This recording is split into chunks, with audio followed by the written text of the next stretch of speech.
উনি একজন কওমি আলেম, উনি একজন কওমি বিদ্য আলেম। তো যাই হোক, উনি কি বক্তব্যটি দিয়েছেন আসুন একবার দেখে আসি। আমি বলি সর্বপ্রথম প্রশ্ন মান রব্বুকা হবে না, সর্বপ্রথম আল্লাহ দেখবে ব্রান্ড ঠিক আছে কিনা। এই জন্য হাদিসে পাওয়া যায় অনেক জায়গায়, সময় নাই নিলে আমি জ্যাবের থেকে বাহির করে দেখাইতাম। সর্বপ্রথম জিজ্ঞাসা করবে মান হাদার রাজুলু বুইসা ফিকুম, এই ব্যক্তিকে চিনো কিনা আগে এটা বলো। এই ব্যক্তিকে যে চিনবে বাকি দুই প্রশ্নের প্রয়োজন হবে না, ব্রান্ড ঠিক আছে, বাকি প্রশ্ন করার কোনো দরকার নাই। ওকে জিজ্ঞাসা করবে এই ব্যক্তিকে চিনো কিনা।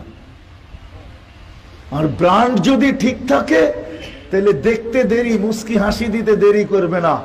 যদি জিজ্ঞাসা করে প্রশ্ন করলাম হাসো কেন, কার সম্বন্ধে জিজ্ঞাসা করতেছো, এই ব্যক্তি সম্বন্ধে জিজ্ঞাসা করো আমাকে চিনে কিনা। দুনিয়াতে কতবার স্বপ্নে দেখা হয়েছে, এখন তো বাস্তব দেখতেছি।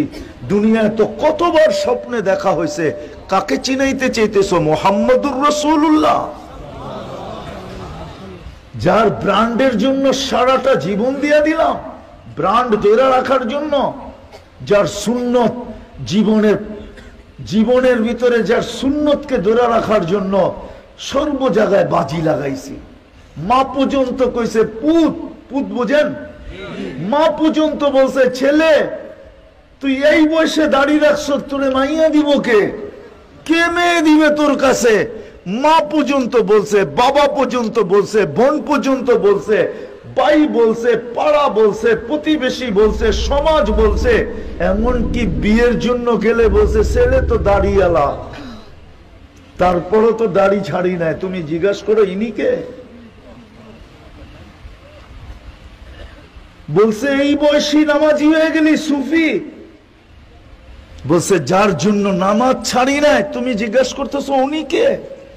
সর্বপ্রথম কবরে প্রশ্ন হবে মান হাদার রাজুলু বুইসা ফিকুম, এই ব্যক্তি কে? ব্র্যান্ড ঠিক দেখবে কিনা, ঠিক আছে কিনা। আমাদের ব্র্যান্ড হলো মুহাম্মাদুর, কি মুহাম্মাদুর। এমনকি বিয়ের জন্য গেলে বলছে ছেলে তো দাড়িওয়ালা, তারপরও তো দাড়ি ছাড়ি নাই। তুমি জিজ্ঞাসা করো ইনিকে? বলছে এই বয়সী নামাজি হয়ে গেলি সুফি। বলছে যার জন্য নামাজ ছাড়ি নাই, তুমি জিজ্ঞাসা করতেছো উনিকে? তো যাই হোক, ব্যক্তিগতভাবে উনি কওমি হলেও ওনাকে আমার অনেক ভালো লাগে। আপনাদের কাছে ভিডিওটি কেমন লেগেছে অবশ্যই কমেন্টে জানিয়ে যাবেন। ভালো থাকবেন। আসসালামু আলাইকুম রহমতুল্লাহ।